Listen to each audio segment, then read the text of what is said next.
আমি আজকে তোমাদের সামনে তোপসে মাছের ফ্রাই নিয়ে এসেছি। কী করে করতে হয় চলো সেটা দেখি। এখন প্রথমে তোপসে মাছগুলোকে ভালো করে কেটে নিতে হবে।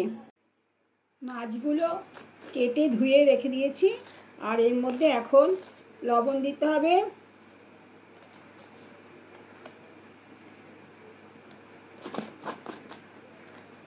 লঙ্কা বাটা দিতে হবে, হাফ লঙ্কা বাটা দিচ্ছি, হাফ রেখে দিলাম,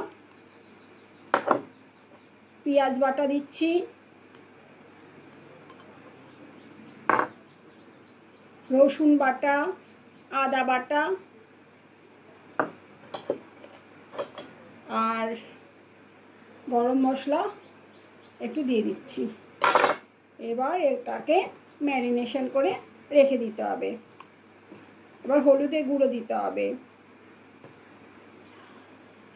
এবার হলুদের গুঁড়ো দিয়ে দিচ্ছি।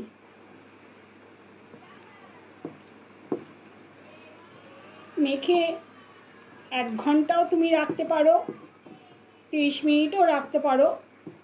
আমি 1 ঘন্টা এই তোপসে মাছটাকে ম্যারিনেশন করে রেখে দিলাম।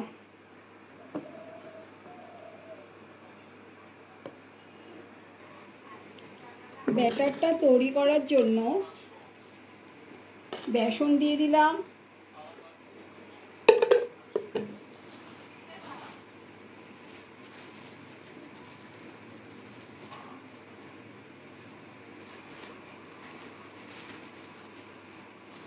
চালের গুঁড়ো দিয়ে দিলাম,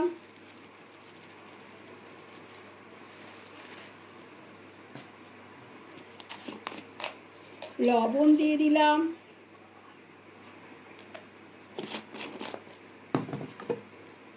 হলুদের গুঁড়ো দিয়ে দিলাম,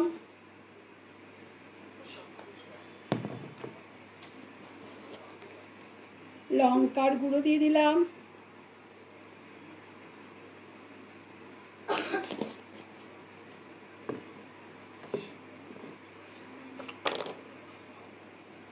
গরম মশলার গুঁড়ো দিয়ে দিলাম, লঙ্কা বাটা দিয়ে দিলাম, রসুন বাটা আর আদা বাটা দিয়ে দিলাম।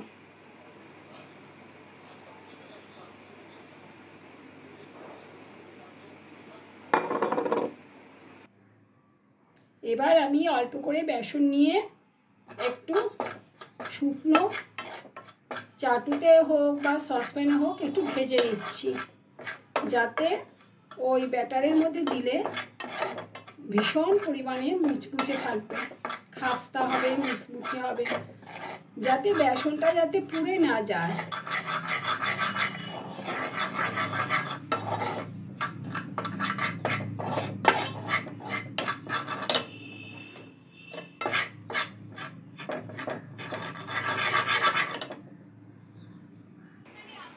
এবার আমি ওই শুকনো খোলার মধ্যে যে বেসনটা ভেজে রেখেছি সেটা আস্তেভাবে এখানে ব্যাটারের মধ্যে দিয়ে দিচ্ছি। এবার আমি ব্যাটারটাকে গুলে নেব। এমনভাবে গুলতে হবে যাতে বেশি ঘনও না আবার পাতলাও না। এগুলো আগে মিক্সড করে রাখি। এবার আমি জল দিয়ে ব্যাটারটা গুলে নিচ্ছি, অল্প অল্প জল দিতে হবে। আমার ব্যাটার গোলা কমপ্লিট হয়ে গেছে।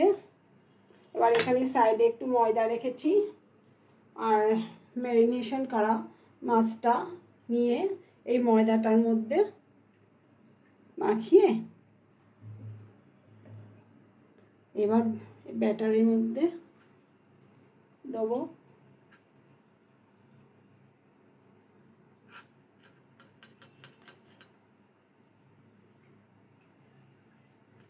আর তেল মধ্যে দিয়ে দেবো।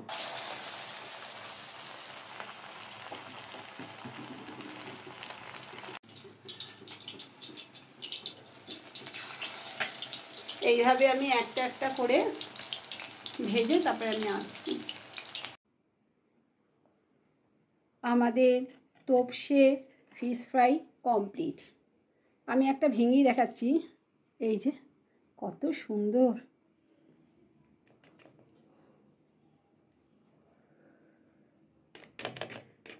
এই যে